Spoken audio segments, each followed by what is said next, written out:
Hello दोस्तों, मैं अनुज अर्जुन और मेरे यूट्यूब चैनल अनुज अर्जुन क्लासेस पर आपका स्वागत है।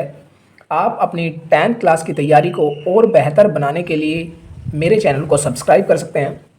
तो चलिए दोस्तों, देखिए question number 20। If 3 tan a is equal to 4 then prove that. इस 20 क्वेश्चन में दो क्वेश्चन हमको सोल्व करने हैं। हमें tan की वैल्यू पता है। पहला क्वेश्चन है under root sec a minus cosec a upon sec a plus cosec a is equal to 1 upon root 7, ये हमको प्रूव करना है। दूसरा क्वेश्चन है under root 1 minus sine a upon 1 plus cos a is equal to में prove करना है 1 upon 2 root 2। तो चलिए दोस्तों, देखते हैं कैसे करा जाएगा ये क्वेश्चन। तो सबसे पहले हमें जो दिया होता है वो लिख लेते हैं। 3 tan a इजक्वल टू 4। अच्छा, tan a की वैल्यू, केवल tan a की वैल्यू होनी चाहिए। यहाँ पे tan के बराबर में क्या रखा हुआ है 3, तो केवल मैं tan a लिखूंगा। और ये 3 मल्टीप्लाई में लिखा हुआ है, tan a के कहाँ चला जाएगा, डिवाइड में। तो tan a की वैल्यू आ गई 4/3। उसके बाद क्या करते हैं, एक राइट एंगल ट्रायंगल बनाते हैं। वो मैं आपको हर एक वीडियो में बता रहा हूँ। एक सीधी लाइन जिसको हम परपेंडिकुलर बोलते हैं, एक पड़ी लाइन जिसको हम बेस बोलते हैं। इन दोनों लाइन के बीच में बनता है 90 डिग्री का एंगल, जिसे हम राइट एंगल ट्रायंगल बोलते हैं। 90 डिग्री के सामने की जो साइड होती है, उसके सामने की साइड को, 90 डिग्री के सामने की साइड को बोलते हैं हाइपोटेनस। ठीक है। अच्छा, जिस एंगल में हमें वैल्यू दी है एंगल ए, tan ए, और उसी एंगल में फाइंड करनी है। तो ये एंगल ए कहाँ रखे, यहाँ रखे कि यहाँ रखे कि यहाँ रखे, कहाँ रखे, यहाँ पर तो 90 डिग्री हो गया। ठीक है, या तो मैं एंगल ए यहाँ रख सकता हूँ या मैं यहाँ रख सकता हूँ। अच्छा, जहाँ पर हम रखते हैं उसके सामने की साइड परपेंडिकुलर होती है। अगर मैं ए यहाँ रखता हूँ तो ये परपेंडिकुलर, जो कि बेसिकली ये है भी। तो अगर मैं ए यहाँ रख रहा हूँ तो परपेंडिकुलर क्या है, ये है। ठीक है, अगर मैं, फिर ये बेस है, अगर मैं ए यहाँ रखता हूँ तो ये परपेंडिकुलर है, ये बेस है। हाइपोटेनस हमेशा 90 डिग्री के सामने की रहती है। ओके, अगर मैं ए यहाँ रख दिया है तो मैं बी यहाँ रख सकता हूँ। ठीक है, और सी यहाँ रख सकता हूँ, ए बी सी। इन दोनों में आप फेरबदल कर सकते हो, यहाँ और यहाँ लिख सकते हो उन दोनों को। ठीक है।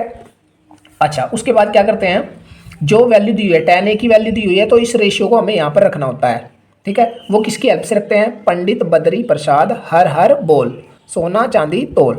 इसमें p का मतलब परपेंडिकुलर, b का मतलब बेस है, और h का मतलब हाइपोटेनस। जिसकी वैल्यू दी होती है उसको यहाँ पर चेक करते हैं। tan a की वैल्यू दी हुई है 4/3। tan कहाँ पर है, यहाँ पर साइन कोस tan। ये tan है, ऊपर p की वैल्यू नीचे b की value, p perpendicular b base. तो tan में ऊपर p है नीचे b, tan में ऊपर p है और नीचे b। तो p कितना है 4, परपेंडिकुलर कितना है 4, और नीचे b, बेस कितना है 3। एक एक चीज़ें मैं आपको डिटेल में बताऊंगा। देखिए, अब हमको राइट एंगल ट्रायंगल में दो साइड पता है, तीसरी साइड हमको नहीं पता है। राइट एंगल ट्रायंगल में जब दो साइड पता होती है, तीसरी फाइंड करनी होती है, तब हम करते हैं पाइथागोरस थ्योरम का यूज, बाय पाइथागोरस थ्योरम। वो क्या है, H square is equal to B square plus P square. ठीक है। अच्छा, एच की वैल्यू हमें नहीं पता है, H square is equal to B का स्क्वायर, बेस का स्क्वायर, बेस कितना है 3। अच्छा, बी का स्क्वायर है और 3 का स्क्वायर कितना हो जाएगा 9, प्लस पी का स्क्वायर, पी की वैल्यू 4 है, पी का स्क्वायर है तो 4 का स्क्वायर कितना हो जाएगा 16। ठीक है, एच स्क्वायर इजक्वल टू आ गया 16 प्लस 9 हो गया 25। ठीक है। अच्छा, ये स्क्वायर इधर रूट के रूप में कन्वर्ट हो जाता है, तो ये हो गया रूट 25। अच्छा, 25 जितने का स्क्वायर है, रूट में से उतना ही बाहर निकल कर आ जाएगा। 25 है 5 का स्क्वायर, तो बाहर निकल कर कितना आया 5। आई होप आप यहाँ तक समझ पा रहे हैं। ठीक है, ठीक है। अच्छा, अगर आप सही तरह समझ रहे हैं तो मुझे आप बताएंगे कि 90 डिग्री के सामने की साइड को क्या कहते हैं, कमेंट बॉक्स में लिखिए। ठीक है, ये लिख देता हूँ मैं यहाँ पर 5। एच की वैल्यू कितनी आ गई 5। अब हमें पहले ये सोल्व करेंगे और फिर ये सोल्व करेंगे, एक एक पार्ट हम सोल्व करना शुरू करते हैं। तो सबसे पहले मैं लिख लेता हूँ पहला पार्ट। पहला पार्ट है under root sec a minus cosec a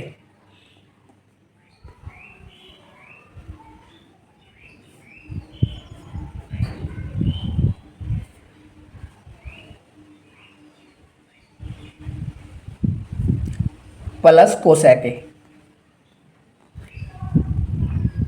तो चलिए सोल्व करते हैं, वैल्यू पुट करेंगे। कैसे वैल्यू पुट करेंगे देखिए, यहाँ पर वैल्यू पुट करता हूँ मैं। अच्छा, हमें sec a की वैल्यू चाहिए। वो कहाँ से पता लगेगी? हमको पता है sec cos का उल्टा होता है। cos कहाँ पर है? यहाँ पर, ये रहा cos। अगर cos b अपॉन h होता है तो sec क्या होगा? h अपॉन b, मतलब ऊपर h की वैल्यू लेंगे और नीचे b की। h की वैल्यू कितनी है? 5। ऊपर h की वैल्यू, नीचे b की 3। 5/3 तो sec की वैल्यू कितनी आ गई? 5/3 माइनस माइनस लिखेंगे। अब कोसैक ए की वैल्यू लिखेंगे। कोसैक होता है साइन का उल्टा। साइन कहाँ पर है? p upon H. हमको लेनी है कोसैक की वैल्यू, तो ये होगा h अपॉन p, मतलब ऊपर h और नीचे p। h कितना? 5 और नीचे p, परपेंडिकुलर कितना है? 4। ठीक है, ये सारा कुछ काय में है? अंडर रूट में। आई होप आप ये सारा कुछ समझ रहे हैं। अपॉन, अपॉन में भी यही वैल्यू रखनी है, बस यहाँ पर प्लस लेना है। सेक की वैल्यू कितनी है? 5/3। 5/3 प्लस कोसेक की कितनी है? 5/4। ठीक है, ओके। आई होप आप ये समझ रहे हैं। उसके बाद सोल्व करते हैं इसको। ये देखिए, ये एलसीएम कितना आ जाएगा? 3 × 4, 12 लिख सकता हूँ मैं। इसकी मल्टीप्लाई इधर होगी 20, माइनस इसकी मल्टीप्लाई इधर होगी, क्रॉस मल्टीप्लाई 15।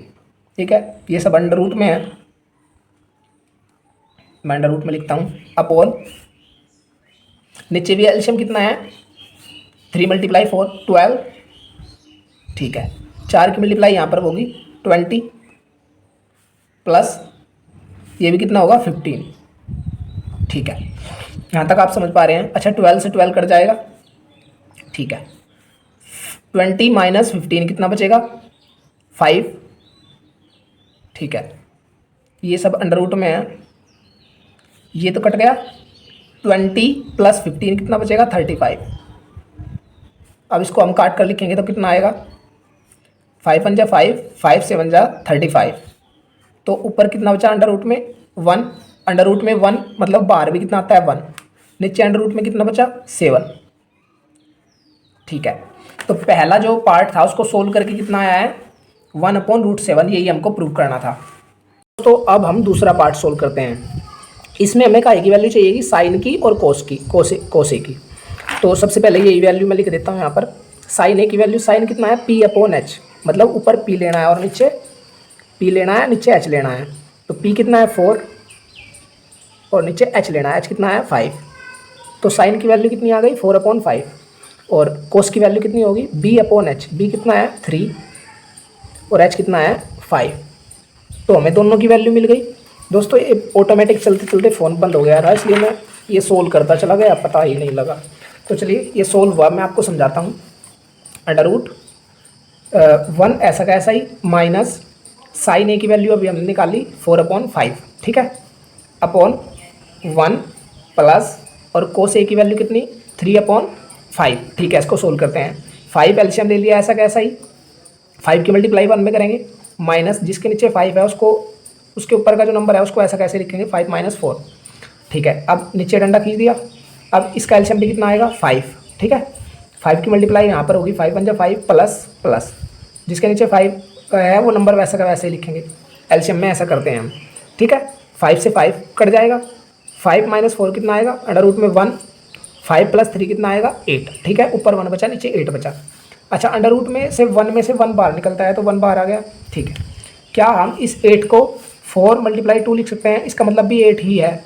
1 ऐसा कैसा ही लिखेंगे। अंडर रूट 4 में से कितना बाहर आएगा? 2, और ये 2 अंडर रूट में ही रहेगा। ठीक है, दूसरे पार्ट में हमको इसके इक्वल 1/√2 ही प्रूफ करना था। आई होप आपको ये समझ आया होगा।